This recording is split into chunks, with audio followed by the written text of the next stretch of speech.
चलिए बेटा क्लास का आगाज करते हैं इंशाल्लाह। और हमें जो है वो रिमाइंडर थ्योरम फैक्टर थ्योरम समझ लिया था।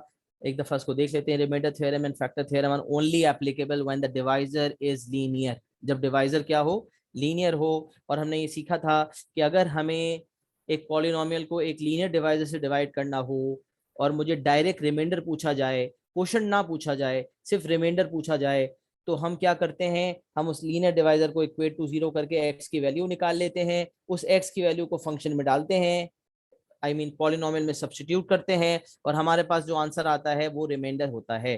फिर हमने फैक्टर थ्योरम में ये सीखा कि अगर लीनियर डिवाइजर एक्स माइनस ए है और एक्स माइनस ए को इक्वेट टू जीरो करके एक्स इक्वल टू ए निकाल लिया जाए और उसको पॉलिनोमियल में डालने पे पता चले कि रिमाइंडर जीरो है, तो फिर हम ये कंक्लूड कर लेते हैं कि वो जो डिवाइजर है वो कोई नॉर्मल डिवाइजर नहीं है, बल्कि वो एक फैक्टर है। और फिर हमने रिमाइंडर फैक्टर थ्योरम से रिलेटेड पास पेपर्स का एक सवाल क्वेश्चन नंबर 1 जो है उसको अटेम्प्ट किया था और पूरी तरह से उसको जो है वो समझा था। तो अब हम आते हैं आगे की तरफ। फिर हमने एग्जाम्पल में ये भी देखा था कि रिमाइंडर 23 आ गया था जब हमने एक्स इक्वल टू -2 को पॉलिनोमियल में सब्स्टिट्यूट किया था, और इसका एग्जाम्पल हम देख चुके थे। अभी एक एग्जाम्पल जो मैं आपके सामने रखना चाहता हूँ, इसको बहुत गौर से देखें और फिर इंशाल्लाह इसको मैं तफसील के साथ आपके सामने रखता हूँ। The polynomial p x equals a x cube minus 8x² plus b x plus 6 is exactly divisible. अच्छा, यहाँ मैंने एक बात कही थी कि ये जो एग्जैक्टली का लफ्ज है, इसको हम कह सकते हैं कि ये नॉट इंपॉर्टेंट है। यहाँ पे तो एग्जैक्टली लिखा हुआ है, लेकिन कभी एग्जैक्टली लिखा हुआ होता है, कभी नहीं भी लिखा होता। तो अगर नहीं लिखा हुआ है तो भी कोई फर्क नहीं पड़ता, क्योंकि सिर्फ डिविजिबल का होना काफी है। तो अगर कभी एक लिखा हुआ कि polynomial is divisible by something, तो ये जो दिस थिंग इज डिवाइजर, हमें पता है कि ये जो x² माइनस 2x-3 है ये हमारा क्या है, ये डिवाइजर है। और सिर्फ एग्जैक्टली का लफ्ज ना भी हो, सिर्फ डिविजिबल भी लिखा हुआ हो, तो फैक्टर की बात सही हो जाती है। जैसे अब मैं आपसे कहता हूं 11/2, तो मैं कहता हूं 11 is not divisible by 2। 10/2, 10 is divisible by 2। तो एग्जैक्टली का लफ्ज ना भी कहूं तो डिविजिबल का मतलब क्या होता है भाई, कि ये फैक्टर है। तो the polynomial is exactly divisible by x² minus 2x minus 3. Find the values of a and b. अब सवाल ये पैदा होता है कि इसके कितने तरीकेकार हैं।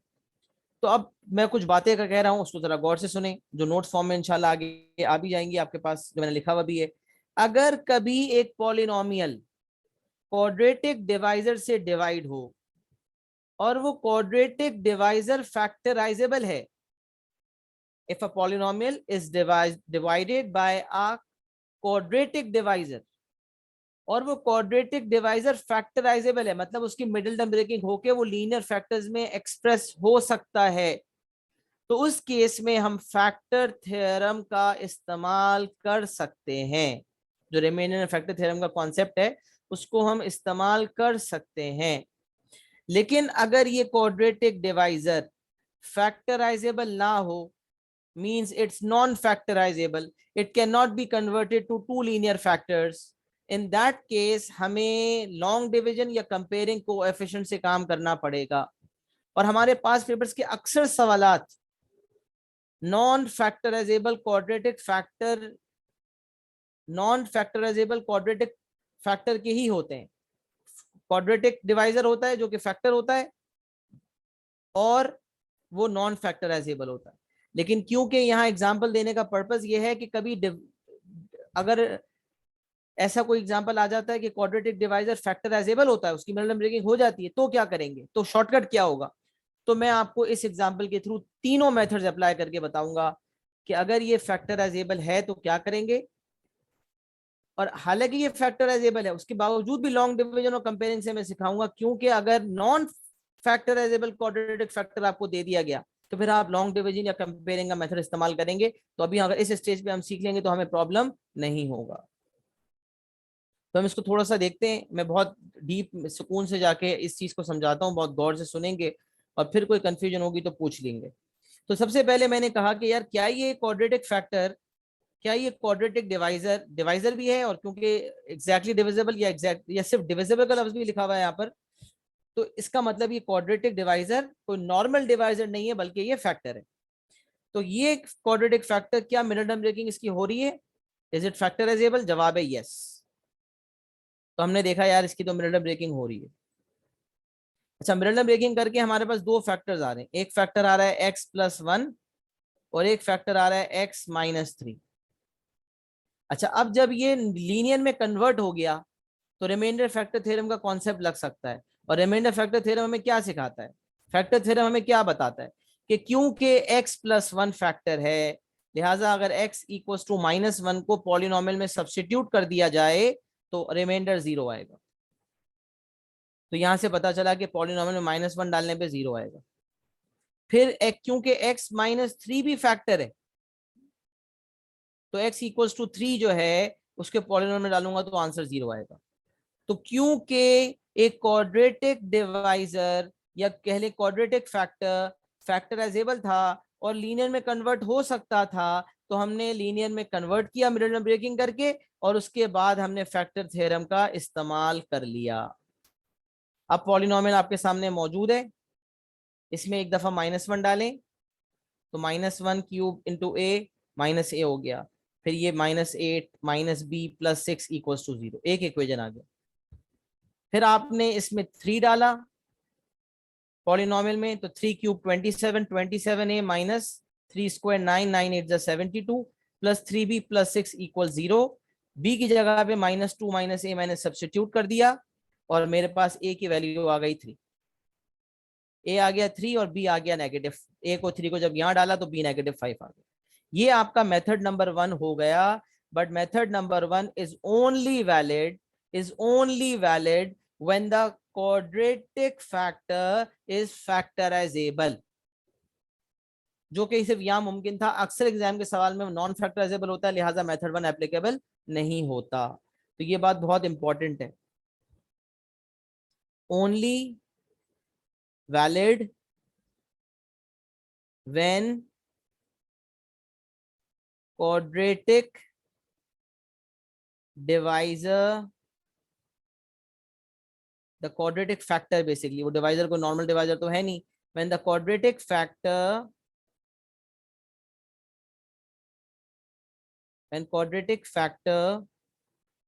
is factorizable।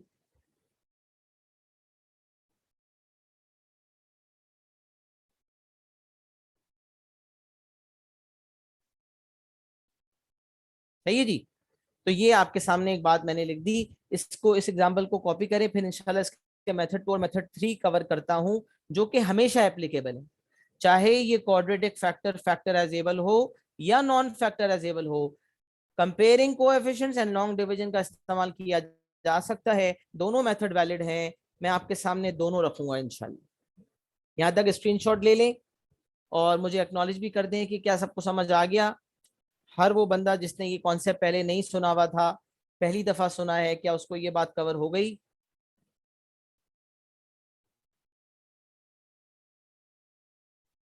चैट पे एक्नॉलेज कर देंगे तो इंशाल्लाह फिर।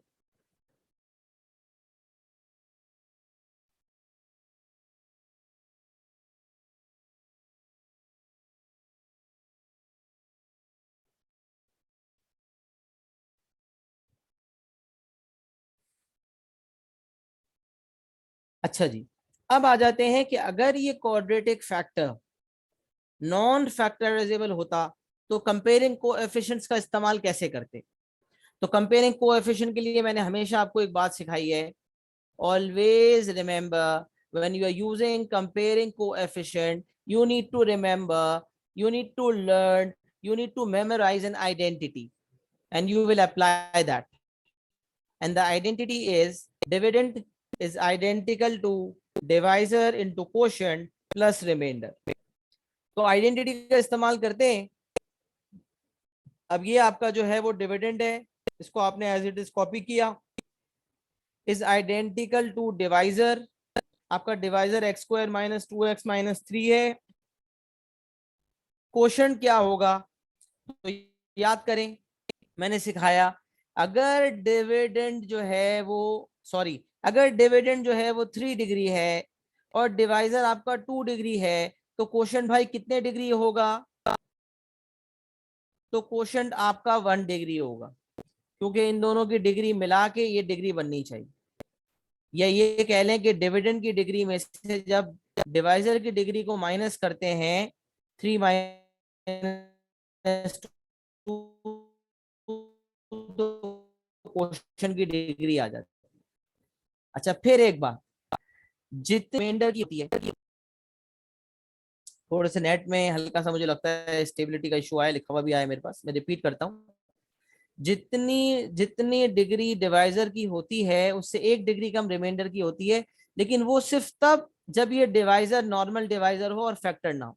लेकिन क्योंकि यहाँ पर जो डिवाइजर है वो एक नॉर्मल डिवाइजर नहीं है बल्कि फैक्टर है, लिहाजा रिमाइंडर जीरो होगा। रिमाइंडर जीरो होगा। तो dividend is identical to divisor into quotient plus remainder, और रिमाइंडर इज जीरो। अब आप देखें, अब आप यहां देखें, क्योंकि अगर आप देखें तो यहां पर आपके पास जो ए और बी है वो ऑलरेडी मौजूद है। तो अब जब आप क्वोशिएंट ले रहे हैं जो कि लीनियर है, ये 2 डिग्री है और इसे 1 डिग्री होना है, तो लीनियर आप जब लिखेंगे तो आपने लिख दिया सी एक्स प्लस डी। अब आप इसको एक्सपैंड करें और लाइक कोएफिशिएंट्स को एक साथ करें, तो क्यूब को एक साथ कर दिया, स्क्वायर वालों को एक साथ कर दिया, एक्स वालों को साथ कर दिया, और विदाउट एक्स यानी कि एक्स पावर जीरो वालों को एक साथ कर दिया। अच्छा अब देखें कमाल की बात, जब एक्स क्यूब को कंपेयर किया तो ए इक्वल टू सी, कुछ हासिल नहीं हुआ।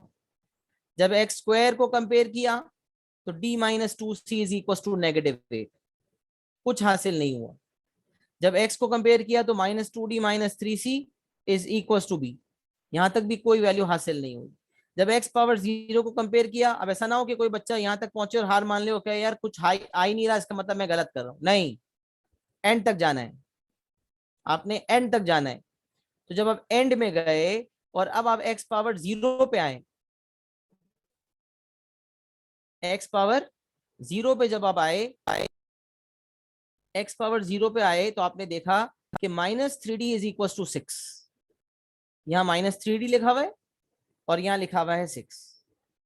तो -3d इज इक्वल टू 6 किया तो d की वैल्यू -2 आ गई। अब क्या करेंगे, d की वैल्यू आप कहाँ डालेंगे, तो d की वैल्यू आप यहाँ डालेंगे, एक्स स्क्वायर के कोएफिशिएंट जो आपने लिया है तो c आ जाएगा। -2 - 2c इक्वल टू -8, यहाँ से c आ गया। फिर d एंड c दोनों डालेंगे तो b आ जाएगा। और जो c का आंसर आपका आया था 3, वही आपका a का आंसर है, because a equal to c। तो अल्टीमेटली A3, B -5, C आपका आ गया 3 और D आपका आ गया -2। आपको चाहिए क्या था भाई, you had to find the values of A and B। You were to find the values of A and B and अल्हम्दुलिल्लाह you have found A and B both. कोई अगर आपसे क्वेश्चन भी पूछ लेता तो वो लीनियर क्वेश्चन होता, क्योंकि C की वैल्यू आई है 3 तो 3x, और D की वैल्यू आई है -2, 3x -2, तो 3x - 2 आपका लीनियर कोशंट होता।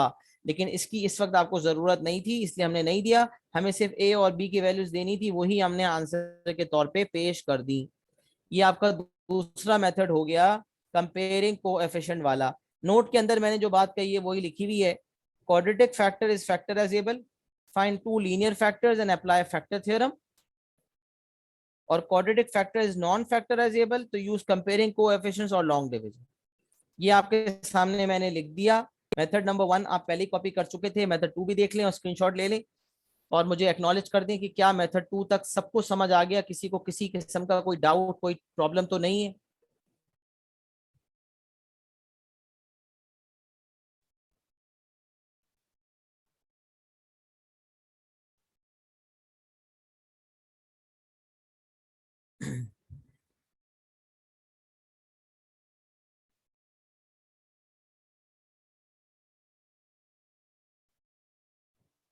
चलें स्क्रीनशॉट भी ले लें इसका। किसी को कोई डाउट हो तो मैंने पहले भी कहा था रेज हैंड भी कर किया जा सकता है, और आप चैट पे भी पूछ सकते हैं।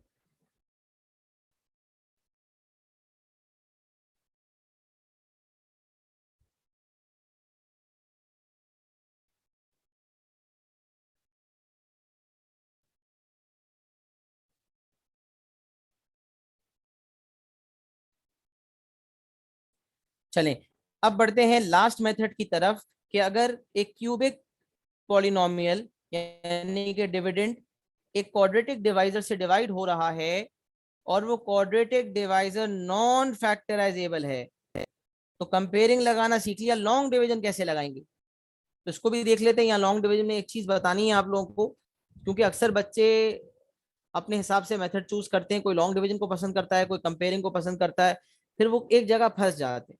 तो वो उस जगह पे ना फंसे इसलिए एग्जाम्पल्स के थ्रू शुरू में ही आपको सारी बातें बता दी जाती हैं ताकि आपको एग्जामिनेशन में एटलीस्ट कोई प्रॉब्लम ना हो। तो आइए इसको लास्ट मेथड नंबर 3 से देखते हैं जो कि लॉन्ग डिवीजन है, और वो मेथड आपको बताएगा कि क्या चीज, एक नई बात आपको वहां से पता चलेगी जो कि आप जिसमें गलती कर सकते हैं। तो अब आइए इसको फॉलो करते हैं। मेथड 3 में सबसे पहले आपको पता है लॉन्ग डिवीजन जो है उसके अंदर आपको बताया गया था डिवाइड फर्स्ट बाय फर्स्ट, ये लाइन आपको हमेशा याद रखनी है। अच्छा, अब ये आपका डिविडेंड है, इसे आपको कॉपी करना होगा, और ये है आपका डिवाइजर। तो अब आए देखें, यहां पर मैंने डिवाइजर लिख दिया और अंदर मैंने लिख दिया है डिविडेंड। अब मैं डिवाइड कर रहा हूं, और डिवाइड करने की जो अप्रोच है वो है डिवाइड फर्स्ट बाय फर्स्ट। ये बात आपको पहले बताई जा चुकी है। तो डिवाइड फर्स्ट बाय फर्स्ट के लिए हम क्या करेंगे, डिविडेंड के पहले टर्म को डिवाइजर के पहले टर्म से डिवाइड करते हैं। इफ यू रिमेंबर हमने लास्ट क्लास में ये सीखा था। ए एक्स क्यूब को एक्स स्क्वायर से डिवाइड करे किया, जब ए एक्स क्यूब को एक्स क्यूब को एक्स स्क्वायर से डिवाइड किया तो क्या बचा, ए एक्स। तो ए एक्स को ऊपर कॉपी कर लिया। अच्छा, जो क्वेश्चन का पहला टर्म आया वो ए एक्स है, और जो भी क्वेश्चन का टर्म होता है उसको पूरे के पूरे डिवाइजर से मल्टीप्लाई करना होता है। तो मैंने एक्स स्क्वायर को भी ए एक्स से मल्टीप्लाई किया, मैंने -2x को भी ए एक्स से मल्टीप्लाई किया, मैंने -3 को भी ए एक्स से मल्टीप्लाई किया।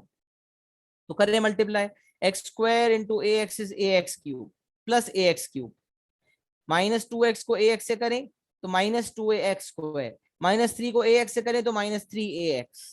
और फिर आपको पता है कि जो चीज नीचे आती है वो माइनस होती है, इसका मतलब उसकी साइंस चेंज होती है। पॉजिटिव बन गया नेगेटिव, यहाँ नेगेटिव बन गया पॉजिटिव, और ये नेगेटिव भी बन गया पॉजिटिव। पहला टर्म हमेशा कटा। अब एक्स स्क्वायर के अलग कर लें, -8 और +2a, तो 2a-8 मैंने करके लिख दिया। पॉजिटिव 2a -8 एक्स स्क्वायर के कोएफिशिएंट्स हो गए, एक्स के कोएफिशिएंट ने +3a और +b, तो 3a + b जो है वो एक्स का कोएफिशिएंट हो गया, और ये 6 एज इट इज कॉपी हुआ तो ये नीचे आ गया। इस प्रोसेस के बाद ये रिमाइंडर वाली बात मैं दोबारा बताता हूँ, अभी मैंने मिटा दी है, कंफ्यूजन ना हो ताकि। हाँ, तो बताने का मकसद क्या था, अब डिवाइड फर्स्ट बाय फर्स्ट दोबारा शुरू किया। अब फर्स्ट टर्म तो ये पूरा है, तो 2a-8 एक्स स्क्वायर को जब एक्स स्क्वायर से डिवाइड किया तो एक्स स्क्वायर तो कट जाएंगे, 2a-8 बच जाएगा। 2a-8 आपने ऊपर कॉपी कर लिया। अब आपको पता है कि 2a-8 जो आया उसको पूरे डिवाइजर से मल्टीप्लाई करना। तो पहले एक काम करते हैं, सबसे पहले एक्स स्क्वायर को सबसे मल्टीप्लाई कर लेते हैं। तो 2a को एक्स स्क्वायर से मल्टीप्लाई किया और -8 को भी मल्टीप्लाई किया, तो 2a-8 एक्स स्क्वायर हो गया। तो 2a-8 एक्स स्क्वायर जो है वो कट गया साइन चेंज होने की वजह से। फिर मैंने -2x को मल्टीप्लाई करना है 2a-8 से, तो -2x इंटू 2a, इसको मैंने अलग अलग करके लिखा, -4ax, फिर -2x को पहले 2a-8 से करना है, तो -2x को 2a से किया, -4x, -2x को -8 से किया तो +16x, तो ये माइनस प्लस में तब्दील हो गया और ये प्लस माइनस में।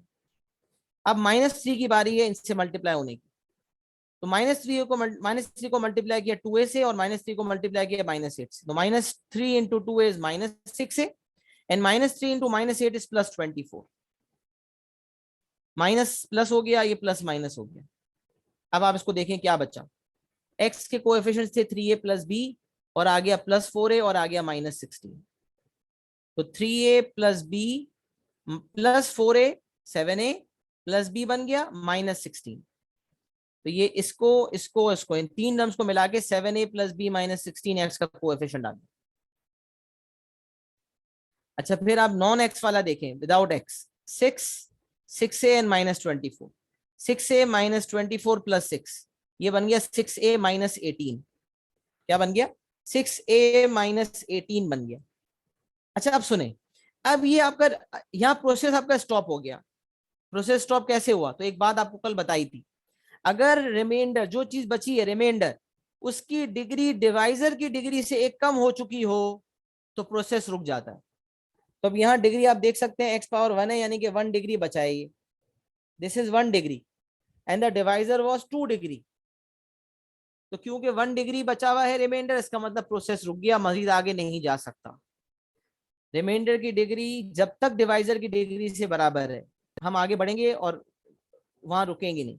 लेकिन जहां जो चीज बची हुई है, मतलब जो रिमाइंडर है, अगर उसकी डिग्री एक कम हो चुकी है तो वो एक्चुअल रिमाइंडर होगा और उसके आगे प्रोसेस नहीं बढ़ेगा।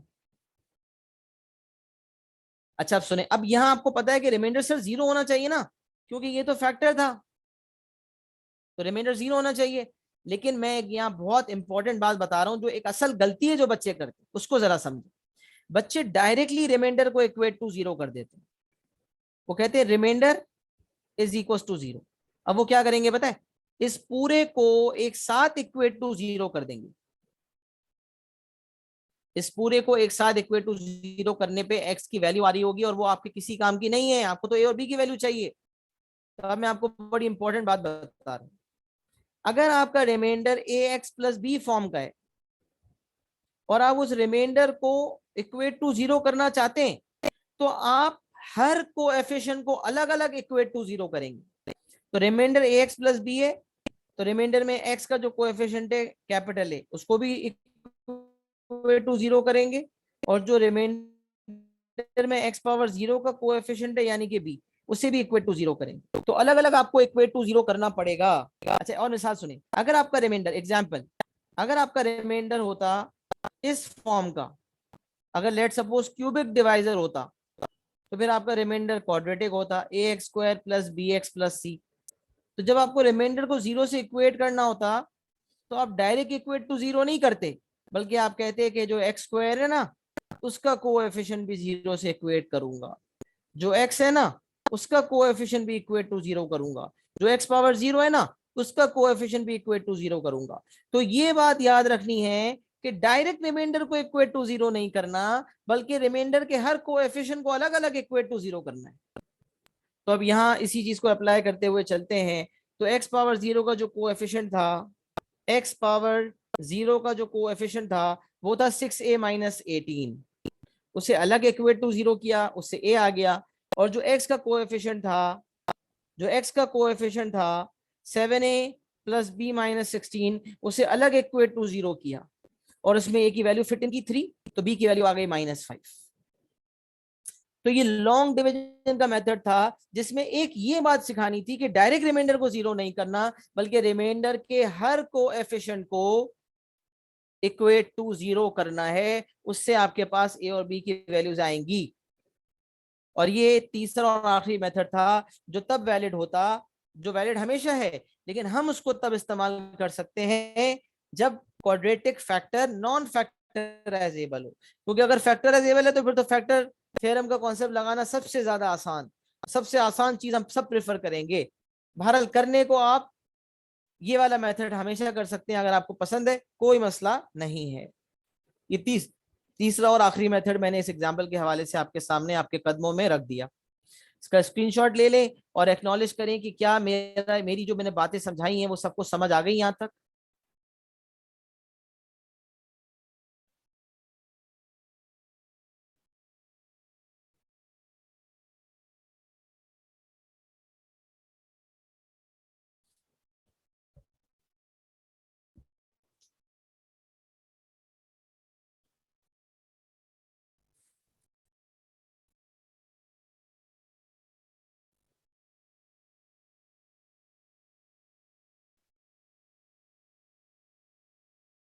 अच्छा बेटा, इस मेथड के बाद आगे बढ़ते हैं, अगले पार्ट की तरफ बढ़ते हैं और आ जाते हैं। अब दो दो चीजें हमारी रह गई हैं, solving cubic equations and solving quadratic equations, जिसको हम बाय क्वाड्रेटिक भी कहते हैं। हमने एक एग्जाम्पल कल देखा था, उसमें हमने जो क्वेश्चन नंबर 1 पास पेपर्स का था, उसमें हमने ये चीज देखी थी कि हमें एग्जामिनर ने एक फैक्टर ऑलरेडी बताया हुआ था और हमें क्यूबिक पॉलिनोमियल को कंप्लीटली फैक्टराइज करना था। और मैंने आपको ये बात बताई थी कि मैं आपको एक चीज बताने वाला हूं कि अगर आपको क्यूबिक इक्वेजन को, अच्छा यहाँ सॉल्विंग क्यूबिक इक्वेजन लिखा हुआ है ना, तो आप समझ लें फैक्टराइजिंग क्यूबिक इक्वेजंस भी इसी चीज में कवर कर रहा हूं मैं। फैक्टराइजिंग क्यूबिक इक्वेजंस, हम सबको पता होना चाहिए कि जब फैक्टराइजिंग क्यूबिक इक्वेशंस की बात आएगी तो we will be giving factors. जब फैक्टराइजिंग क्यूबिक इक्वेशंस की बात आएगी तो we will be giving factors. तो अगर एक क्यूबिक पॉलिनोमियल है तो उसका आंसर दो फॉर्म में हो सकता है। लेट सपोज अगर ये पॉलिनोमियल इज क्यूबिक, तो या तो तीनों लीनियर होंगे, किसी भी फॉर्म में हो सकते हैं, जैसे एग्जांपल x-1, x-2, 2x+1। और ये ऐसा भी हो सकता है कि एक लीनियर हो और एक आपका क्वाड्रेटिक हो जो नॉन फैक्टराइजेबल हो। ऐसी मिसाल के तौर पे समझा रहा हूं। तो अगर क्यूबिक पॉलिनोमियल आपको कभी फैक्टराइज करने का कहा जाता है तो याद रखें, आपको इक्वल इक्वल टू जीरो नहीं करना। आपको इक्वल टू जीरो करने की जरूरत नहीं है, बल्कि आप फैक्टर्स देंगे। और फैक्टर्स क्या हो सकते हैं? या तो सारे के सारे फैक्टर्स लीनियर होंगे, ऑल लीनियर, या फिर एक लीनियर और एक क्वाड्रेटिक, या तमाम लीनियर होंगे या एक लीनियर और एक क्वाड्रेटिक होगा। अच्छा, अब क्यूबिक इक्वेशन अगर सॉल्व करना है और आपके पास कुछ भी गिवन नहीं है, कोई फैक्टर नहीं है, कोई आपके पास और डाटा प्रोवाइडेड नहीं है, बस एक क्यूबिक इक्वेशन दिया हुआ है, उसको फैक्टराइज करना है या उसको सॉल्व करना है, तो फिर क्या किया जाए? तो फिर आपके सामने कुछ स्टेप्स हैं, पहले इसको थोड़ा सा पढ़ लेते हैं, फिर इसको अप्लाई कर देंगे इंशाल्लाह। सबसे पहला स्टेप है यूज ट्रायल एंड एरर। अच्छा, ट्रायल एंड एरर को अक्सर हमारा एग्जामिनर ट्रायल एंड इम्प्रूवमेंट भी कहता है। ट्रायल एंड इम्प्रूवमेंट मतलब ट्राई करते जाएं और इम्प्रूव करते जाएं। तो ट्रायल एंड एरर या ट्रायल एंड इम्प्रूवमेंट करके डिटरमिन करें लीनियर फैक्टर। इसका मतलब पता चला कि क्यूबिक क्यूबिक इक्वेशंस का एक लीनियर फैक्टर जो है निकालने के लिए आपको सब्स्टिट्यूट कर करके देखना पड़ेगा। हमने रिमाइंडर फैक्टर थ्योरम में क्या सीखा कि अगर हम सब्स्टिट्यूट कर करके देखेंगे तो जिस वैल्यू को सब्स्टिट्यूट करने पे रिमाइंडर 0 आ जाएगा वो हमारा फैक्टर होगा। तो हम एक दफा -1 डाल दिया, 1 डाल दिया, -2 डाल दिया, 2 डाल दिया, -3, 3 या -4, 4, इनमें से आपका काम हो जाएगा। कभी कभार आप देखेंगे, कभी कभार हाफ प्लस माइनस हाफ डाल के भी काम हो रहा होता है। तो बहरहाल एक बात और आपको बताता चलूं कि अब आपके जो एडवांस्ड कैलकुलेटर्स हैं, क्लासविस जो आया था वो भी, और क्लासविस से पहले जो मॉडल था वो आपको क्यूबिक इक्वेशन का सॉल्व करके दे सकते हैं। लेकिन कैलकुलेटर में जो सबसे लेटेस्ट आया है क्लासविस का जो 991EX प्लस है या 991EX कुछ करके है, उसके अंदर तो मैक्सिमम 4 डिग्री इक्वेशन भी डील हो जाती है, और आपके सिलेबस में तो मैक्सिमम है ही 4 डिग्री इक्वेशन। तो क्लासविस का कैलकुलेटर आपके ए लेवल्स तक के लिए तो बिल्कुल आइडियल है। इनफैक्ट आगे भी आपको वही काम आने वाला है, और कोई ऐसी चीज नहीं बचेगी जो आपकी कैलकुलेटर से इक्वेशन सॉल्विंग के हवाले से ना हो सके। तो अब करने को ये करना है कि आप जब क्लासविस को इस्तेमाल करना जान गए तो आप उससे सारे रूट्स निकाल ही सकते हैं। तो एक रूट आप वहां से निकालने के बाद एग्जामिनर को वर्किंग करके बताएं कि देखें जब मैंने सब्स्टिट्यूशन की है इस नंबर की तो मेरा रिमाइंडर 0 आ गया। अच्छा, अब सुने, पहला, अब इसको अप्लाई करके बताऊंगा ना, ज्यादा समझ आएगा। अभी स्टेप्स नोट करें। Use trial and error to determine a linear factor. कल हमने जो क्वेश्चन किया था उसमें लीनियर फैक्टर गिवन था, लीनियर फैक्टर गिवन था, तो हमें निकालने की जरूरत नहीं थी। फिर जो काम हमने कल वाले सवाल में किया था वही काम करना है। Divide the given polynomial with the linear factor, using any of the three methods, यानी कि सिंथेटिक, लॉन्ग डिवीजन या कंपेयरिंग कोएफिशिएंट। और मैंने आपको कल कंपेयरिंग कोएफिशिएंट और सिंथेटिक करके बताया था। लेकिन सिंथेटिक में एक चीज करनी होती है जो आपको मैंने याद रखवाई थी कि अगर एक्स का कोएफिशिएंट होगा तो क्वेश्चन के तमाम कोएफिशिएंट्स को आपको उससे डिवाइड करना पड़ेगा। ये बात मैंने आपको बताई थी, अगर आपको याद हो तो। अच्छा, अब देखें, फिर एक दफा आपने मेथड लगा लिया, आपके पास क्वाड्रेटिक पॉलिनोमियल आ गया जो क्वोशंट आता है आपका। फिर इस क्वाड्रेटिक पॉलिनोमियल को आप फैक्टराइज कर लें या डायरेक्टली उसको क्वाड्रेटिक फॉर्मूला से सॉल्व कर लें अगर वो फैक्टराइजेबल नहीं है तो, और अगर आपको इक्वेशन सॉल्व करना है तो। अगर फैक्टराइज करना है तो फिर तो क्वाड्रेटिक फॉर्मूला नहीं लगेगा, फिर आप सिर्फ फैक्टर्स दे देंगे, जैसा कि मैं आपको ऊपर बता चुका हूं। सॉल्विंग जो होती है क्यूबिक इक्वेशन की, सॉल्विंग अगर आपको करनी है तो सॉल्व का मतलब होता है, मेरा नेट इशू करता है इसलिए मैं बार बार कैमरा बंद कर देता हूँ। सॉल्व अगर आपको कह रहा है तो इसका मतलब आपको निकालने हैं सॉल्यूशंस, जिसको हम रूट्स भी कहते हैं या उसको हम एक्स इंटरसेप्ट्स भी कहते हैं। Solutions, roots, x intercepts. अब मैं आपके सामने एक एग्जांपल देता हूं जो सॉल्विंग इक्वेशन का है। Solve the equation 2x cube plus 3x square minus 11x minus 6 equal to 0 equation था। पहले मैंने इस पॉलिनोमियल को एक नाम दे दिया fx। Let fx is equal to 2x cube plus 3x square minus 11x minus 6। अब पहला स्टेप क्या है? Trial and error.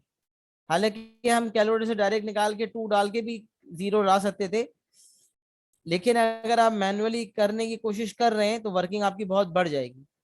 तो उससे बेहतर आप कैलकुलेटर से निकाल लें, उसके बाद आप सब्स्टिट्यूट करके दिखा देंगे, देखेंगे डालने पे 0 आ रहा है। लेकिन ये प्लीज याद रखेंगे भाई, सब्स्टिट्यूशन दिखानी है।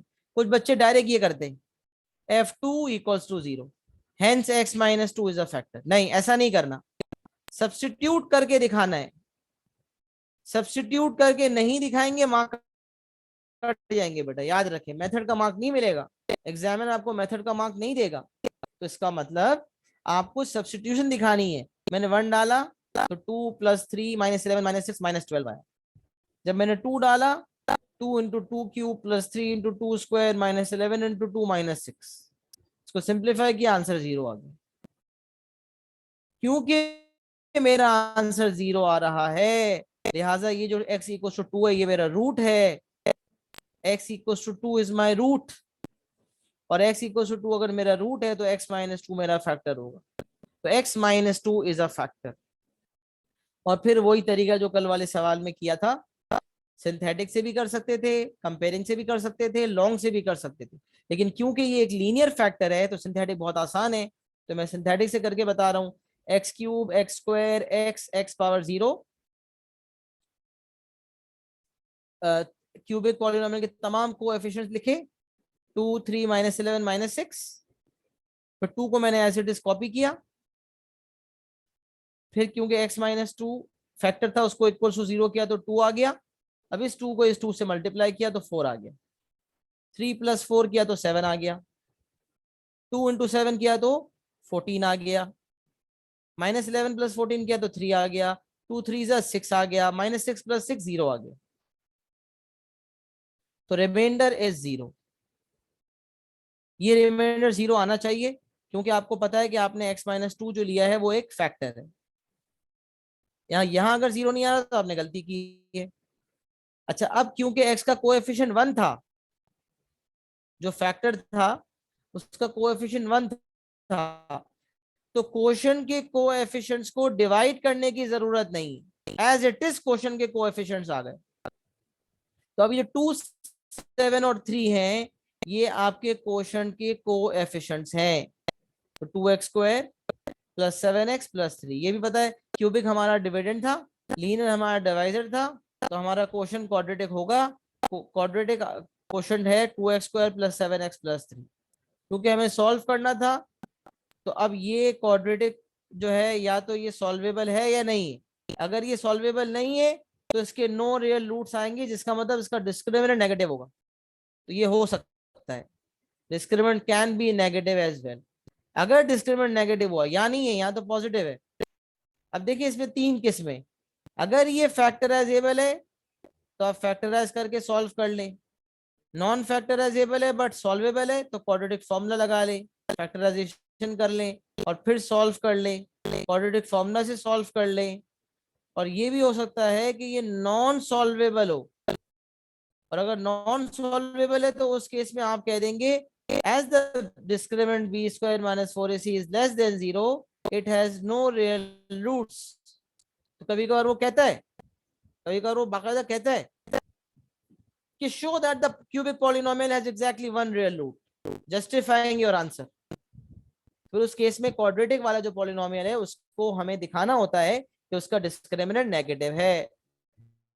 वर्किंग बड़ी इंपॉर्टेंट है। अक्सर बच्चे जो है ना, अक्सर बच्चे कुछ पॉइंट इन टाइम पे ये समझते हैं कि जो वर्किंग हमने दिखाई है ना वो परफेक्ट है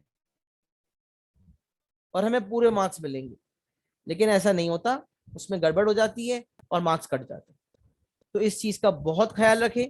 अच्छा, फिर मैंने आपके सामने ये लिख दिया है कि क्वाड्रेटिक क्वोशंट आया, क्योंकि ये क्वाड्रेटिक क्वोशंट फैक्टराइजेबल था, x minus two equal to 0, this quadratic polynomial equal to 0, middle term breaking हुई और दो आंसर्स आ गए, एक नेगेटिव हाफ और एक नेगेटिव थी, और 2 तो ऑलरेडी था ही। तो ये तीन रूट्स आ गए। तो मैंने लिख दिया कि अगर यहाँ सॉल्व द इक्वेशन ना होता बल्कि इस तरह लिखा होता, factorize the expression fx equals 2x cube plus 3x square minus 11x minus 6, ये the polynomial fx is this, factorize fx, ये लिखा होता factorize fx। तो फिर आप इस तरह से answer they x minus to, 2x plus 1 और x प्लस 3। और अगर ये क्वाड्रेटिक नॉन फैक्टराइजेबल होता तो आप x प्लस 2 देते, let's suppose example x plus 2 और x square plus 2 x plus 7। Factorisable में 3 लीनियर फैक्टर्स, नॉन फैक्टराइजेबल में एक लीनियर और एक क्वाड्रेटिक। तो फैक्टराइजेशन में डिपेंड करता है कि क्या पॉसिबिलिटीज है। अब ये मैंने इसी चीज की समरी आपके सामने रखी है, फिर मैं एक साथ पिक्चर लेने का आपको मौका देता हूँ। If a cubic polynomial is factorized then there can be, अभी क्यूबिक की बात हो रही है, सही है। If a cubic polynomial is factorized then there can be two possibilities, या तो 3 लीनियर फैक्टर्स होते हैं या 1 लीनियर एंड 1 क्वाड्रेटिक। अब सॉल्विंग भी बात करते हैं। If a cubic polynomial is solved there can be 3 possibilities, 1 real and 2 complex roots. तो क्वाड्रेटिक इक्वेशन का डिस्क्रिमिनेंट नेगेटिव है, इसका मतलब उसके रूट्स नॉन रियल है, या कॉम्प्लेक्स रूट्स भी कहा जाता है नॉन रियल को। तो 1 रियल एंड 2 कॉम्प्लेक्स रूट्स। अच्छा, ये भी हो सकता है कि 2 रियल रूट्स हो, वो कैसे, पहला फैक्टर x माइनस 1, दूसरा फैक्टर x माइनस 2, तीसरा फैक्टर भी x माइनस 2। तो फैक्टर्स तो 3 हो गए, लेकिन अगर इक्वल टू 0 किया जाए तो रूट्स 2 होंगे, एक 1 और एक 2। तो इसीलिए लिख दिया कि अगर एक रूट रिपीटेड है तो 2 रियल रूट्स होंगे, और it can be 3 real roots, 2 of which might have to be found using quadratic formula। अगर आपका क्वाड्रेटिक इक्वेशन सॉल्वेबल है, नॉन फैक्टराइजेबल है लेकिन सॉल्वेबल है, तो क्वाड्रेटिक फॉर्मूला से उसके डेसिमल रूट्स आएंगे। इसीलिए लिख दिया कि तीनों रियल रूट्स हो सकते हैं, जिसमें से तीन, एक तो लीनियर के थ्रू आ गया और जो क्वाड्रेटिक के थ्रू आया वो या तो मिडल टर्म ब्रेकिंग करके आया या क्वाड्रेटिक फॉर्मूला से आया। और रूट्स को सॉल्यूशंस भी कहते हैं, एक्स इंटरसेप्ट्स भी कहते हैं। ये आपका नोट के साथ क्यूबिक इक्वेशन की सॉल्विंग वाला एस्पेक्ट मुकम्मल हो गया। मुझे जरा एक्नॉलेज करें कि क्या जो मैंने बात बताई है वो सबको समझ आई है। Is it clear to everyone? कोई डाउट तो नहीं है, कोई मसला तो नहीं हो रहा? समझाएं जरा, मुझे बताएं। आवाज भी अगर कोई कंफ्यूजन है आवाज कटने की वजह से या किसी भी वजह से तो मुझे बता सकते हैं। मुझे कंफर्म करें क्या ये मेरी बताई हुई बात सबको समझ आ गई है। अच्छा, यहाँ मैंने जो है वो मेथड जो आपके सामने रखा है वो सिर्फ सिंथेटिक रखा है। लॉन्ग डिवीजन और कंप्लीटिंग द स्क्वायर मेथड मैं आपको पहले ही सिखा चुका हूँ। डिवाइड करने के बाद 4 डिग्री को लीनियर से डिवाइड किया, तो ये तो क्यूबिक है जो लीनियर से डिवाइड हो रहा है, तो आप उसको फॉलो कर सकते हैं।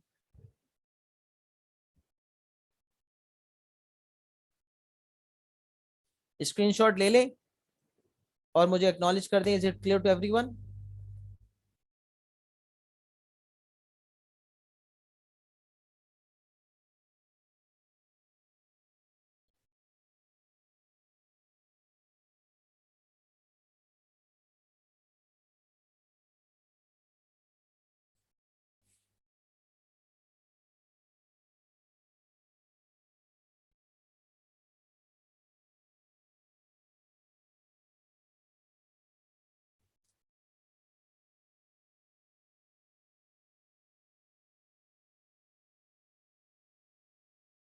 अच्छा जी, अब लास्ट चीज की तरफ बढ़ते हैं, सॉल्विंग बाय क्वाड्रेटिक। अच्छा, solving of cubic and solving of by quadratic equation शायद पॉलिनोमियल के बजाते खुद सवाल में आपको इतने नजर ना आए, क्योंकि कॉम्प्लेक्स नंबर एक टॉपिक है, उसके अंदर इसकी सॉल्विंग आई है चंद दफा, तो वहां ये अक्सर इस चीज को टेस्ट करता है।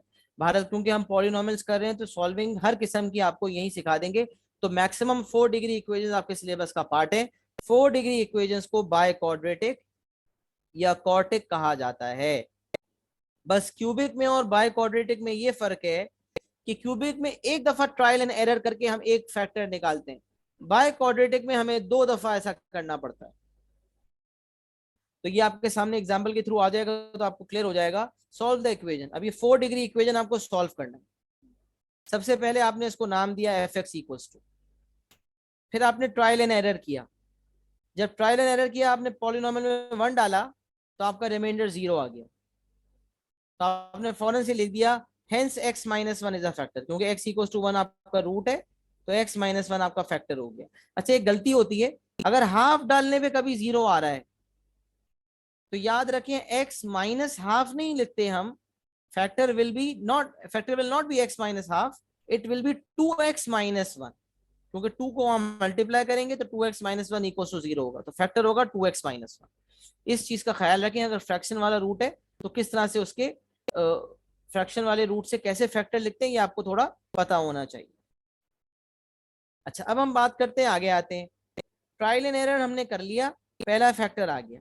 अच्छा, अब 4 डिग्री इक्वेशन को जब लीनियर फैक्टर से डिवाइड करेंगे तो क्यूबिक आएगा। तो ये काम फटाफट हमने यहां से कर लिया सिंथेटिक से। तो एक्स पावर 4 के कोएफिशिएंट, फिर एक्स क्यूब, फिर एक्स स्क्वायर का, फिर एक्स का, फिर एक्स पावर 0। तो ये 1 हमने कॉपी किया, फिर ये x equal minus one equal to 0 से 1 बाहर आया, multiply forward, add, multiply forward, add, multiply forward, करते करते हम एंड तक आ गए। एंड में 0 आना चाहिए। ये तमाम क्वेश्चन के कोएफिशिएंट्स हैं और क्वेश्चन मेरा बन गया x cube plus 4x² minus 15x minus 18। इसको अब हमने क्योंकि उसको एफ एक्स का नाम दे दिया था तो इस वाले पॉलिनोमियल को हम जी एक्स का नाम दे देते हैं। ये क्यूबिक क्वेश्चन है, तो क्यूबिक क्वेश्चन को मजीद जब फैक्टराइज करना है तो फिर ट्रायल एंड एरर लगाने की जरूरत है। तो अब मैंने इसको नाम दे दिया जी एक्स का। जब इसको जी एक्स का नाम दिया तो इस पॉलिनोमियल में जब 3 डाला, मैंने आपको बताया कि कैलकुलेटर में अगर आप क्लास फेज आपके पास है आप ये भी डालेंगे तो आपको पूरा मिल जाएगा। और अगर क्यूबिक है तो क्यूबिक में आप जो पुराना कैलकुलेटर है उसमें क्यूबिक डालने पे आ जाता है। कुछ ऐसी भी कैलकुलेटर हैं जो ना क्यूबिक सॉल्व कर सकते हैं ना क्वाड्रेटिक, कुछ ऐसे मॉडल्स हैं। लेकिन अगर आप लेटेस्ट और अच्छा वाला मॉडल रखेंगे तो फिर उसमें मसला नहीं। और मेरे ख्याल से ए लेवल के स्टूडेंट को सबसे बेस्ट चीज उसके पास होनी चाहिए, जब इतना खर्चा हम करते हैं तो एक अच्छा वाला कैलकुलेटर भी हमारे पास होना चाहिए। तो बताने का मकसद ये है कि क्यूबिक पॉलिनोमियल जो यहाँ से क्वेश्चन आया था उसको जी एक्स का नाम दिया। अब उसमें हम ट्रायल एंड कर रहे हैं तो उसमें 3 डालने पे आंसर हमारा 0 आ रहा है। देखें, वर्किंग में हर जगह प्लस करता हूँ, शो करता हूँ कि देखें 3 डाला तो 3 पावर क्यूब 27, 3 नाइन जा 3 स्क्वायर 9, 9 4 जा 36 एंड सो ऑन, 0 आया। Hence x minus 3 is a factor. अब क्यूबिक पॉलिनोमियल लीनियर से डिवाइड हुआ, फिर वही बात, फिर सिंथेटिक, लेकिन इस बार cubic, x cube, x square, x power 1 and x power 0। as it is copied, multiply forward, add, multiply forward, करते करते एंड तक आ गए। एंड में रिमाइंडर आ गया 0।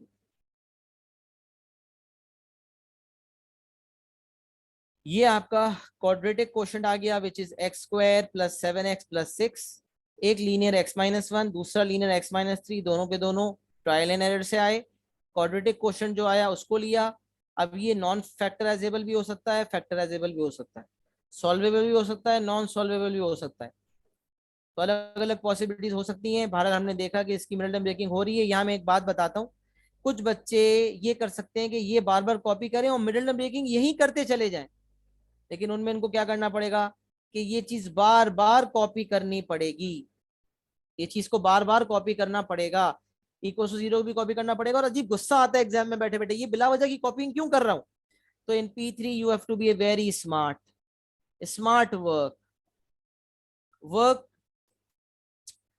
Smartly, you have to be very smart. अगर आप स्मार्ट होंगे तो आपकी वर्किंग कम से कम होगी।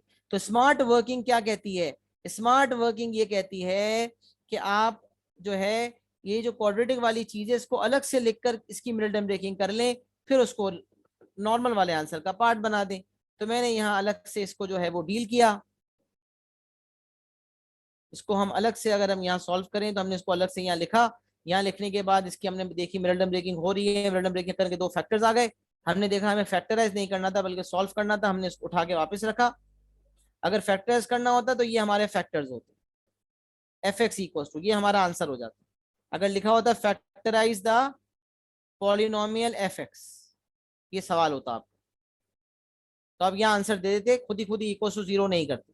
लेकिन क्योंकि ये सॉल्व था, इक्वल टू जीरो का लगाना जरूरी था, चार आंसर्स आ गए, -6, -1, 1 एंड 3। ये आपके सामने लिखे, मैंने सीक्वेंस में लिखे, सबसे छोटा उसके बाद फिर उसके बाद फिर उसके बाद, इसलिए इस ऑर्डर में लिखा गया।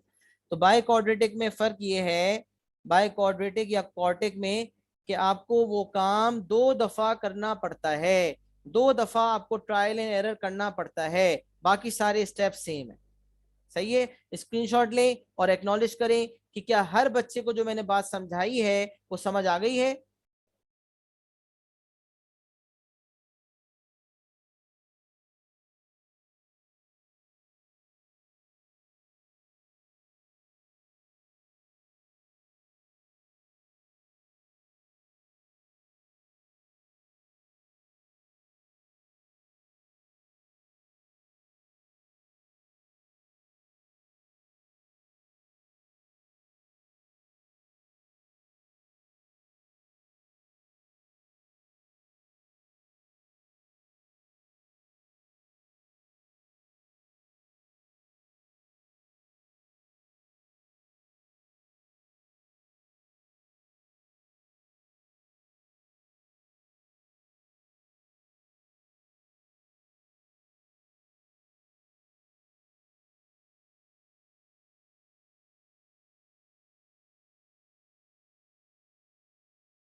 अच्छा जी, इसके साथ हमने पॉलिनोमियल की एक्सप्लेनेशन को वाइंड अप कर दिया। अल्हम्दुलिल्लाह एक्सप्लेनेशन हमारी मुकम्मल हो गई। पांच पेपर्स के सवाल की तरफ जाएं तो ये मैंने जो क्वेश्चन नंबर 1 करवाया था, इसको मैंने कल स्क्रीनशॉट लेने का मौका भी दिया था, आपने इसको कॉपी भी कर लिया था। मैंने आपको दोनों मेथड से ये बताया था कि यहाँ पर जो है जब आपके पास एक फैक्टर 2x+1 आपको दिया हुआ है और आपको फैक्टराइज px कंप्लीटली करना है, तो या तो आप सिंथेटिक से कर लें या फिर आप कंपेयरिंग से कर लें। और कंपेयरिंग से अगर करते तो कैसे करते, ये आप लोगों के पास रिकॉर्डिंग भी मौजूद है, आप वहां से देख भी सकते हैं और मैंने प्रॉपर करवाया था। अगला सवाल अगर आप देखते हैं क्वेश्चन नंबर 2, तो वो बिल्कुल सेम पैटर्न का सवाल है, कोई फर्क नहीं है, दोनों के दोनों सेम है। बस यहाँ पर एक रिक्वायरमेंट क्या है, वहां 5 और 3 8 नंबर का सवाल था, यहाँ 5 और 2 7 नंबर का सवाल है। What is the difference? बस डिफरेंस ये है कि यहाँ पर जो है वो 5 और 2 नंबर है, और यहाँ लिखा हुआ है फाइंड द क्वाड्रेटिक फैक्टर। मतलब जो क्यूबिक पॉलिनोमियल आया था पहले पार्ट में, उसको जब 2x-1 से डिवाइड किया, चाहे आप किसी तरह भी करें, कंपेयरिंग से, लॉन्ग डिवीजन से या सिंथेटिक से। सिंथेटिक से करेंगे तो एंड में क्वोशंट के कोएफिशिएंट्स को 2 से डिवाइड करेंगे। डिवाइड करने के बाद जो क्वाड्रेटिक फैक्टर आएगा ना, वो नॉन फैक्टराइजेबल होगा। ऊपर की इंस्ट्रक्शन थी फैक्टराइज कंप्लीटली, तो आपने तमाम फैक्टर एंड तक दिए। इसका मतलब हिंट भी मिली आपको कि क्वाड्रेटिक फैक्टराइजेबल होगा, और ऐसा था भी। यहाँ कह रहे हैं फाइंड द क्वाड्रेटिक फैक्टर, क्योंकि जो क्वाड्रेटिक फैक्टर आएगा ना वो नॉन फैक्टराइजेबल होगा। तो इसको आप करके देख सकते हैं, कोई मसला, कोई दिक्कत, कोई परेशानी नहीं होगी। अच्छा, एक क्वेश्चन नंबर 3 देख लेते हैं, फिर आपके कुछ जो है बच्चों ने सवाल आगे के तक किए हुए हैं, तो अगर उनकी कोई सवाल में मसले मसाइल तो वो देखेंगे इंशाल्लाह।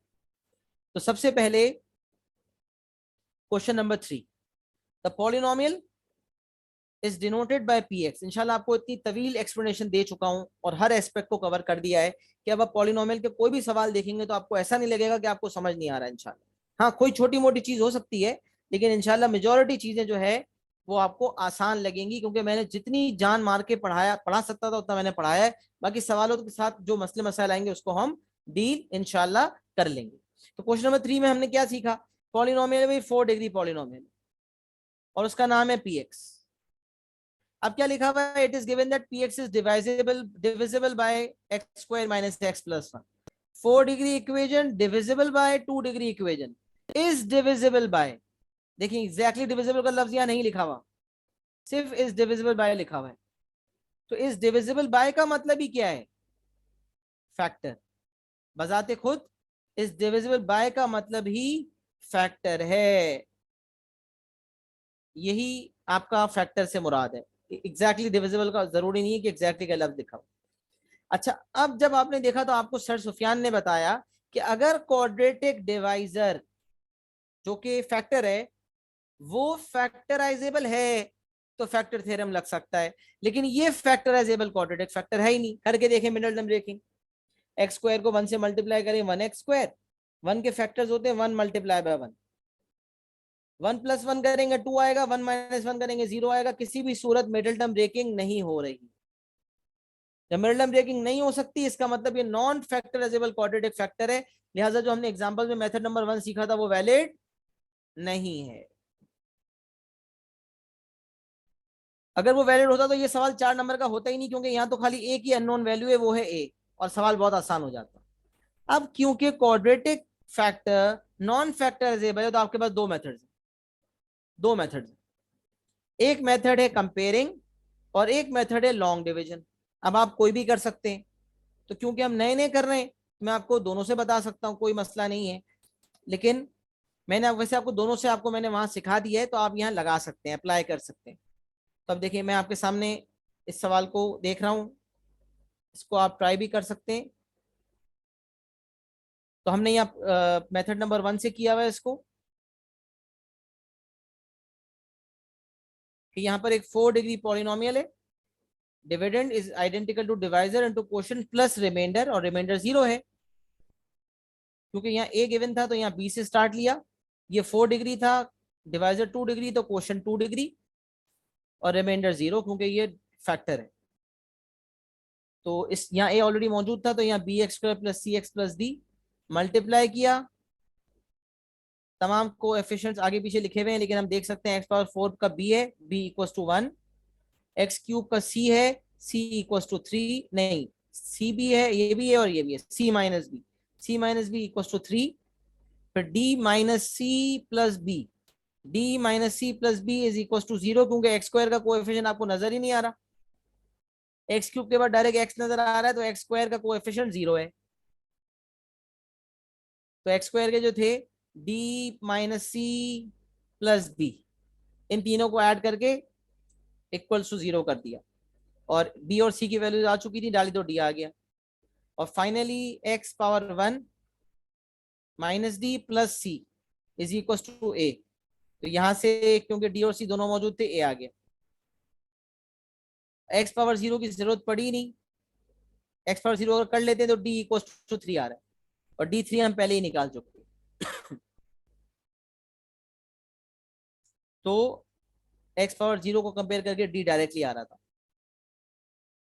अच्छा, अब ये आपने मेथड नंबर 1 से कर लिया, फिर आपको कहने लगा when a has this value find the real roots of the equation. जब ये सवाल आया real roots of the equation तो आपने कहा यार रियल रूट्स इसका मतलब सारे नहीं है। जब इस तरह से कहे ना कि फाइंड द रियल रूट्स, तो इससे क्लैरिटी आती है कि यार सारे रूट्स रियल नहीं है, यकीनन कुछ रियल होंगे। आपसे खाली रियल मांगे, कॉम्प्लेक्स नंबर का टॉपिक जब आप करेंगे तो उसके अंदर आपसे वो कॉम्प्लेक्स रूट भी मांगेगा, आपको उस चीज को सिखाया जाएगा और वो बहुत आसान होता है, लेकिन फिल वक्त आपको सिर्फ रियल रूट्स निकालने को कहा जा रहा है। तो रियल रूट्स निकालने के लिए आपने कहा यार अभी ये 4 डिग्री पॉलिनोमियल था, इसके मुझे रियल रूट्स निकालने हैं, तो अब इसको मैंने दो क्वाड्रेटिक में कन्वर्ट कर दिया है। एक क्वाड्रेटिक ऑलरेडी मौजूद था, दूसरे क्वाड्रेटिक में बी और सी की डी की वैल्यूज निकालनी है आपने। एक ही वैल्यू आपसे पार्ट नंबर 1 में मांगी गई थी, ये आपके पार्ट नंबर 1 का आंसर था।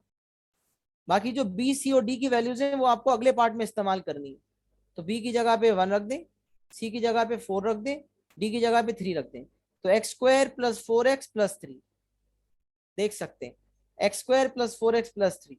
4 डिग्री पॉलिनोमियल को सॉल्व करना था, उसके रूट्स निकालने थे, रूट्स निकालने का मतलब ही क्या है, उसको सॉल्व करना है। तो 4 डिग्री इक्वेशन को सॉल्व करना था, मतलब उसे इक्वेट टू 0 करना था, लेकिन 4 डिग्री को इक्वेट टू 0 करके तो हम फंस गए, कैसे निकालेंगे रूट। अभी हमने सीखा कि उसको तो पहले उसके क्वाड्रेटिक फैक्टर तक पहुंचना पड़ेगा, दो लीनियर ट्रायल एंड एरर से निकालेंगे, लेकिन ऑलरेडी क्योंकि ये एक क्वाड्रेटिक मौजूद था और दूसरा हमने निकाल लिया, तो बस एज इट इज इन दोनों को कॉपी कर देंगे। इसको एज इट इज कॉपी किया, इसमें बी सी डी डाल के कॉपी किया। Now both of the quadratics equate to zero. तो आपको पता है कि a मल्टीप्लाई बाय b जब जीरो के बराबर हो तो हम कहते हैं इधर a इक्वल्स टू जीरो और b इक्वल्स टू जीरो। या तो a जीरो है या b जीरो है। तो a जो है वो x square minus x plus one है, x square minus x plus one equals to zero. और एक दफा x square plus four x plus three equals to zero. X square minus x plus one equals to zero करेंगे और इसका discriminant निकाल लेते हैं, b square minus four a c. जब निकाला तो माइनस वन का whole square minus four into one किया तो नेगेटिव थ्री आ गया। कितना आ गया? Negative three. आपने कहा ये तो मेरा नेगेटिव थ्री आ गया। जब नेगेटिव थ्री आया तो आपने कहा नेगेटिव थ्री तो लेस देन जीरो होता है। इसका मतलब ये हुआ कि as b square minus four a c is less than zero therefore there are no real roots. और एक है x square plus four x plus three equal to zero. अगर इसकी मिडल ब्रेकिंग नहीं हो रही होती तो हम क्वाड्रेटिक फॉर्मूला से निकाल लेते। अभी भी क्वाड्रेटिक फॉर्मूला यूज कर सकते हैं लेकिन मिडल ब्रेकिंग जल्दी हो जाती है, तो हमने मिडल ब्रेकिंग की और x plus one x plus three दो फैक्टर्स आए। एक आंसर हो गया x equal to negative one, एक आगे x equal to negative three. मैं फिर एक बात बता दूं, क्वाड्रेटिक इक्वेशन की सॉल्विंग डायरेक्ट कैलकुलेटर से नहीं करेंगे। क्यूबिक की फोर डिग्री की किसी की भी डायरेक्ट सॉल्व करके आंसर नहीं दे देंगे। पता चला चार नंबर के हमने खाली कैलकुलेटर से आंसर कॉपी करने की कोशिश की। कुछ बच्चे डायरेक्ट इस चीज से ये आंसर दे देते हैं, उनको ना सॉल्विंग का मार्क मिलता है क्योंकि सॉल्विंग पे मेथड का मार्क है वो भी जीरो और एक्यूरेसी का मार्क भी जीरो। बच्चे समझते हैं सर आंसर तो हमने दिया है, एक ही नंबर कटेगा ना। एग्जामिनर की मार्किंग स्कीम के मुताबिक अगर सॉल्विंग नहीं दिखाई तो मेथड का मार्क भी नहीं मिलेगा, एक्यूरेसी का मार्क भी नहीं मिलेगा। M zero A zero. अब दे दें कैलकुलेटर से कोई फायदा नहीं, सब waste. These are the only real roots जो उसने मांगे थे। एक है x equal to negative one और एक है x equal to negative three. ये पूरा सवाल आपके कदमों में रख दिया। यहाँ मेथड नंबर वन से किया हुआ है, आप इसको मेथड टू से भी कर सकते हैं। मैंने ऑलरेडी ये चीज सिखा दी है आपको एग्जाम्पल के थ्रू, तो आप आराम से फॉलो कर सकते हैं। बस याद ये रखना है कि reminder direct equate to zero नहीं करते, बल्कि एक्स का कोएफिशिएंट अलग इक्वेट टू जीरो होता है, एक्स पावर जीरो अलग इक्वेट टू जीरो होता है, जो मैंने ऑलरेडी एग्जाम्पल करके आपको बता दिया। ये एक और तीसरा सवाल था जो मैंने आपके सामने रख दिया। एक्नॉलेज करें क्या सबको समझ आ गया, इसका स्क्रीनशॉट लें। और अब वो बच्चे जिन्होंने सवालात ऑलरेडी अटेम्प्ट किए हुए हैं और वो कोई सवाल पूछना चाहते हैं तो वो चैट पे लिख दें, तो अब फिर हम उसको इंशाल्लाह डिस्कस कर लेते हैं।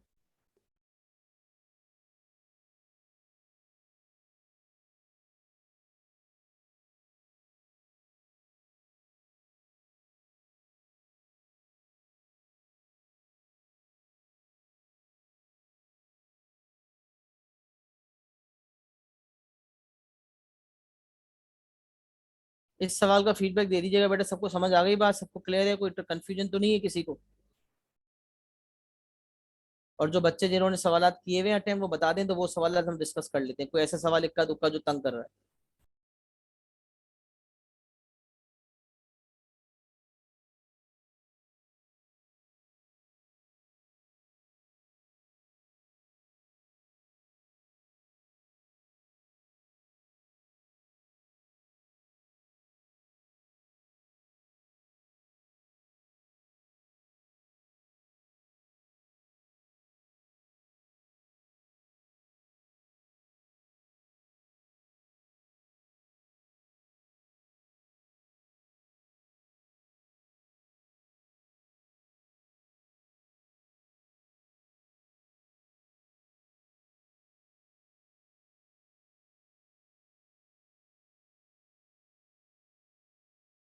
जी जनाब, चैप्टर वैसे फिनिश हो गया, सवाल समझा दिए, एक्सप्लेनेशन मुकम्मल हो गई।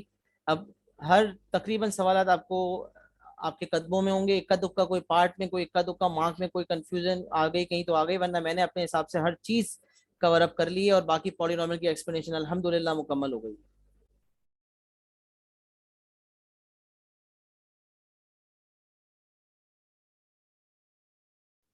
चले, और कोई इतना सवाल बोला नहीं गया। क्वेश्चन नंबर 11 बोला गया, क्वेश्चन नंबर 11 का पार्ट बी बोला गया, उसको पूरा देख लेते हैं क्वेश्चन नंबर 11 को।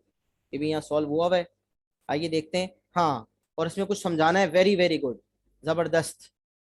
अच्छा सवाल है, इसमें कॉन्सेप्ट क्लियर होगा इस चीज का इंशाल्लाह। आइए देखते हैं। The polynomial 4x³ plus ax plus 2 where a is a constant is denoted by px. It is given that 2x plus 1 is a factor of px. It is given that 2x plus 1 is a factor of px. Find the value of a.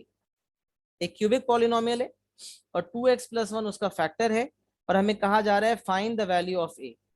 तो ये बात आपको पता है कि जब linear divisor आपको दिया हुआ हो और लीनियर फैक्टर दिया हुआ हो, फैक्टर थ्योरम लगेगा। 2x प्लस 1 को इक्वल्स टू 0 करेंगे, x आ जाएगा नेगेटिव हाफ, और नेगेटिव हाफ को जब आप पॉलिनोमियल में डालेंगे, इक्वेट टू 0 करेंगे तो a आ जाएगा। तो p minus half equals to 0। Working लेकिन दिखाया करें, देखिए 2 नंबर है, वर्किंग दिखाएं, मैंने पूरी दिखाई। 4 negative half whole cube, marking scheme में वर्किंग रिक्वायर्ड होती है। 4 into negative half whole cube plus a into negative half plus 2, और उसको इक्वल टू 0 कर दिया, a की वैल्यू आ गई थी। सही है। सिर्फ ये लिखकर डायरेक्ट आंसर ना दें, वर्किंग दिखाएं प्लीज, वर्किंग दिखाएं। 2 नंबर वो ऐसे ही नहीं देता, वर्किंग दिखानी पड़ती है। अब कह रहे हैं when a has this value factorise px। तो आपने कहा क्यूबिक पॉलिनोमियल में a आ चुका है 4x³ प्लस 3x प्लस 2, और लीनियर आपके सामने डिवाइजर है। 3 मेथड से आप क्वेश्चन निकाल सकते हैं। मैंने सिंथेटिक फॉलो किया। सबसे पहले कोएफिशिएंट में लिखूंगा x³ का, फिर मैं लिखूंगा x² का, फिर मैं लिखूंगा x का, फिर मैं लिखूंगा x पावर 0 का। अब आपने जब लिखा तो 4 और फिर 0, क्योंकि x² का कोएफिशिएंट नहीं है, फिर 3 फिर 2। 4 को एज इट इज कॉपी किया, फिर जो नंबर आया, ये जो आपने 2x प्लस 1 था उसको इक्वल टू 0 किया होगा, नेगेटिव हाफ आया, नेगेटिव हाफ बाहर लिखा, मल्टीप्लाई किया, आगे फॉरवर्ड किया, ऐड किया, फिर मल्टीप्लाई किया, आगे फॉरवर्ड किया, ऐड किया, मल्टीप्लाई किया, फॉरवर्ड किया, रिमाइंडर 0 आ गया। अब आपको ये बात बताई गई है क्योंकि आपका जो डिवाइजर है, जो फैक्टर भी है, उसका कोएफिशिएंट x का 2 है, लिहाजा एंड में 2 से डिवाइड करना पड़ेगा। फास्टेस्ट सिंथेटिक डिवीजन से ज्यादा फास्ट कोई काम कर ही नहीं सकता। ये इतने क्विक हो सकता है जितना शायद कोई क्विक नहीं हो सकता, बहुत आसान है।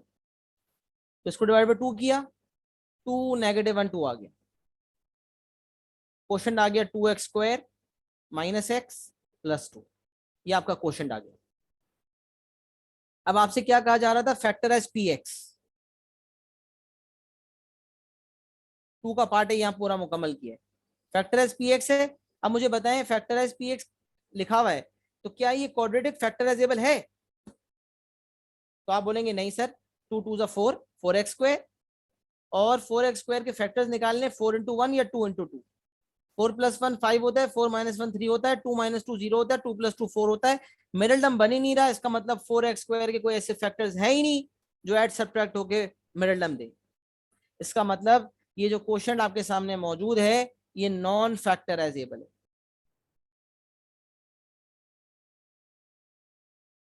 नॉन फैक्टराइजेबल है। क्योंकि ये नॉन फैक्टराइजेबल है, लिहाजा क्वाड्रेटिक फैक्टर ही आंसर के तौर पे पेश करेंगे। तो एक आपका लीनियर फैक्टर है 2x प्लस 1, और एक आपका क्वाड्रेटिक है 2x² माइनस x प्लस 2। तो 2x plus 1 and 2x² minus x plus 2 आपने आंसर के तौर पे पेश कर दिया। ये आपका 2 नंबर का फैक्टराइज px वाला सवाल हो गया। तो पार्ट नंबर 1 में कोई मसला नहीं है, 2 के पार्ट ए में भी कोई इतना इशू नहीं है, आसानी से हो गया, अब तक कोई मसला नहीं है। ये एक ऐसा पार्ट है जिसमें आप कुछ लर्न करेंगे, यकीनी तौर पे इंशाल्लाह आप कुछ लर्न करेंगे। बहुत गौर से सुने, इंशाल्लाह सबको फायदा होगा।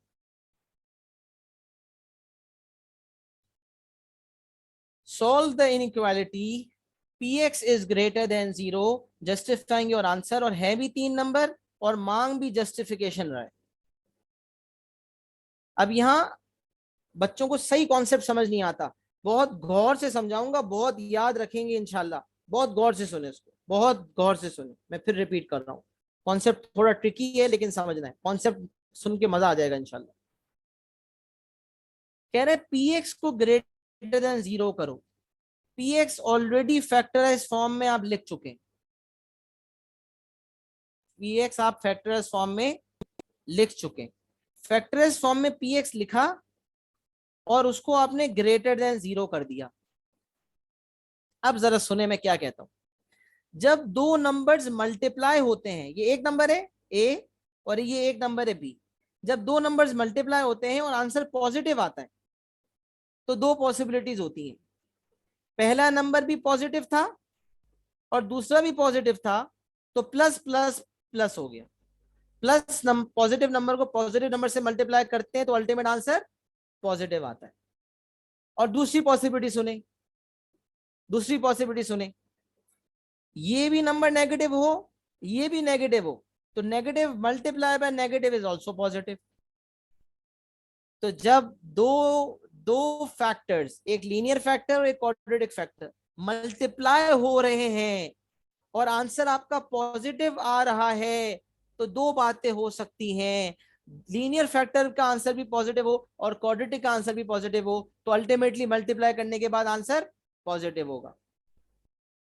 या दूसरी पॉसिबिलिटी, लीनियर फैक्टर का आंसर भी नेगेटिव हो, क्वाड्रेटिक फैक्टर का आंसर भी नेगेटिव हो, तो अल्टीमेटली मल्टीप्लाई करने के बाद आंसर पॉजिटिव हो। क्योंकि माइनस प्लस या प्लस माइनस तो माइनस हो जाता है, तो या तो दोनों पॉजिटिव मल्टीप्लाई होंगे या दोनों नेगेटिव होंगे, या दोनों पॉजिटिव होंगे या दोनों नेगेटिव होंगे। अब सुने, ये दो पॉसिबिलिटीज लिखी, लेकिन फिर ये जो दूसरी वाली पॉसिबिलिटी है दोनों माइनस वाली, इसको काट दिया। ये मुमकिन नहीं है, नामुमकिन है ये। सर ये आप कैसे फतवा जारी कर सकते हैं? प्लस प्लस भी पॉजिटिव होता है और नेगेटिव माइनस माइनस भी पॉजिटिव होता है, तो आप कैसे कह सकते हैं कि ये वाली पॉसिबिलिटी वर्क नहीं कर रही? इस पे थोड़ी सी वजाहत कर दो। तो आइए इस पे बात करते हैं, आइए इस पे बात करते हैं। जब ये 2x² माइनस एक्स प्लस 2 है, जब इस तरह की इनइक्वालिटी आती है ना, तो ये क्वाड्रेटिक फैक्टर होता है ना, इसके नो रियल रूट्स होते हैं, अक्सर ही ऐसा होता है। वरना तो कंफ्यूजन हो जाएगी, वरना तो बहुत मुश्किल हो जाएगा मामला। तो अब ये नॉन फैक्टराइजेबल है, तो जब नॉन फैक्टराइजेबल क्वाड्रेटिक फैक्टर होता है ना, नहीं नहीं sorry, my bad, non factorisable and non solvable both. सुने बात, बड़ी गौर गौर से कह रहा हूं। फैक्टराइजेबल तो नहीं है, ये तो हमें पता है, ऊपर ही लिख दिया था नॉन फैक्टराइजेबल।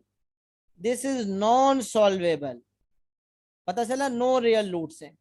सर ये कैसे पता चला आपको? बेटा जब मैंने इसका डिस्क्रिमिनेंट निकाला ना, तो नेगेटिव आ गया, तो मैंने कहा एक काम करता हूँ, इसका डिस्क्रिमिनेंट निकालता हूँ। इसका डिस्क्रिमिनेंट निकाला ना, b² माइनस 4ac वो लेस देन 0 आ गया। निकालें डिस्क्रिमिनेंट की वैल्यू, आप निकालें।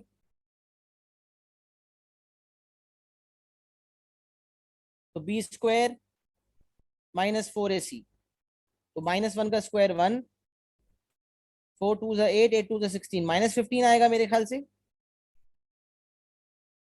-1² फिर 4 2 8, 8 2 16 जी, 1 -16, -15 लेस देन 0। ये पूरा मैंने वजाहत के साथ लिख दिया।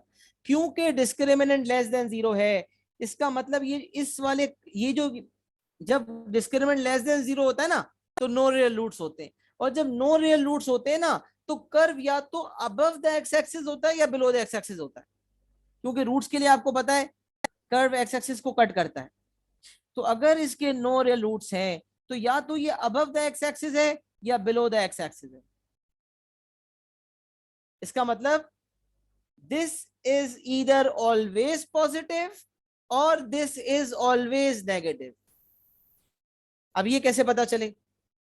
अब सुने, क्योंकि डिस्क्रिमिनेंट नेगेटिव है, तो दो बातें, अबव द एक्स एक्सिस या below the x axis. Above the x axis का मतलब always positive, below the x axis का मतलब ऑलवेज नेगेटिव। लेकिन जब डिस्क्रिमिनेंट नेगेटिव भी है और x² का कोएफिशिएंट पॉजिटिव भी है, तो x² का कोएफिशिएंट पॉजिटिव का मतलब हैप्पी फेज बनेगा, हैप्पी फेज बनेगा।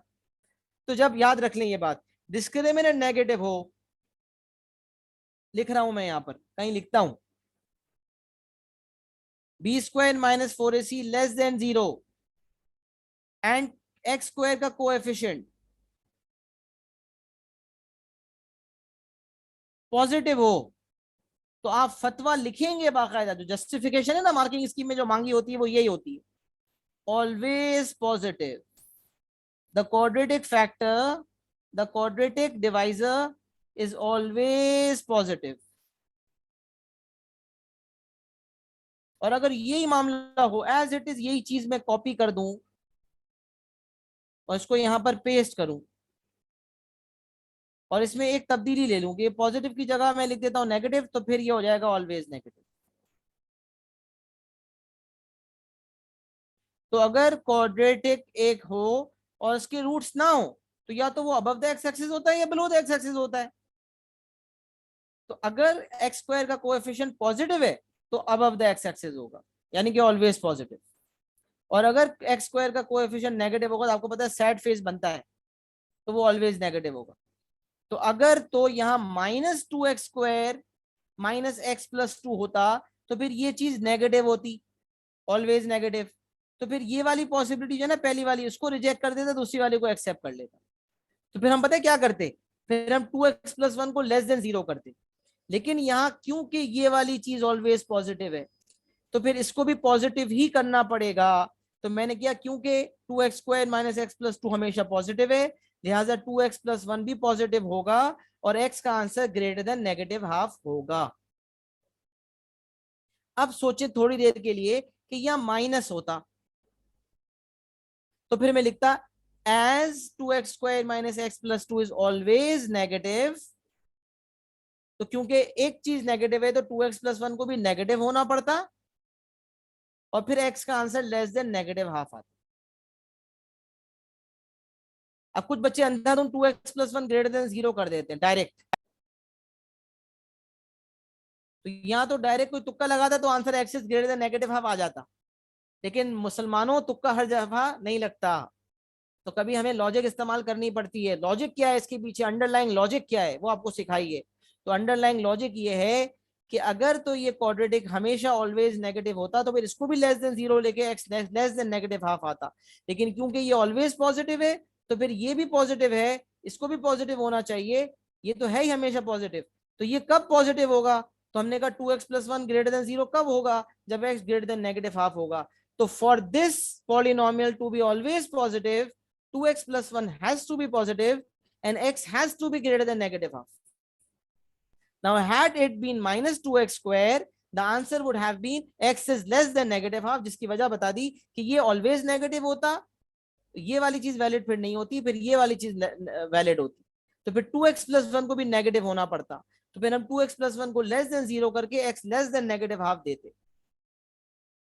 तो नो रियल रूट्स का होना और x²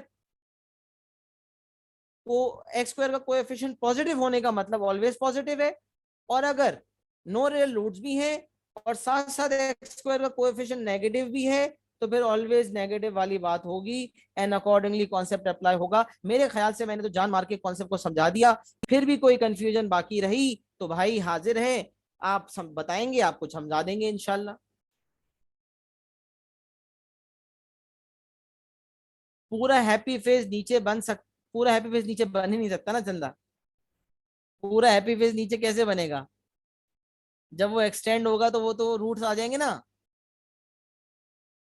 happy face and no real roots above the x axis ही होगा, वरना एक्सटेंड होने पे ये थोड़ी है छोटा सा बना लिया एक्स, मैं डोमेन को रिस्ट्रिक्ट थोड़ी कर रहा हूं। तो उस केस में ये तो एक्स एक्सिस से टकरा जाएगा, मिलेगा ही मिलेगा। तो happy face above the x axis, अगर नो रियल रूट से तो हैप्पी फेस होगा अबव द एक्स एक्सिस होगा, और अगर सैड फेस होगा तो बिलो द एक्स एक्सिस होगा। क्या कहते हैं, सबको समझ आ गया बेटा? थोड़ा सा एक्नॉलेज कर दें यार, इतनी मोटिवेशन से समझाया है, थोड़ा सा एक्नॉलेज भी कर दिया करें, कुछ ओके भी लिख दिया करें, क्लियर भी लिख दिया करें, ताकि मुझे भी लगे कि हाँ मैंने कुछ समझाया है, सही समझाया है।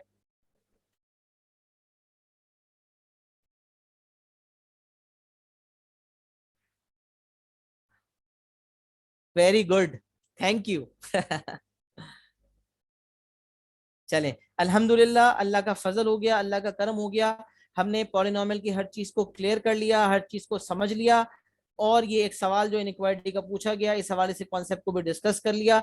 मेरे ख्याल से पॉलिनोमियल की हर चीज डिस्कस हो गई है, और इंशाल्लाह अब आपके तमाम सवालात आपके कदमों में होंगे, और आप तमाम सवालात क्लियर कर लीजिएगा। नेक्स्ट क्लास में इंशाल्लाह हम नया टॉपिक करने की पोजीशन में मौजूद हैं। मिलते हैं इंशाल्लाह नेक्स्ट क्लास में। अपना बहुत सारा ख्याल रखिएगा। अल्लाह हाफिज।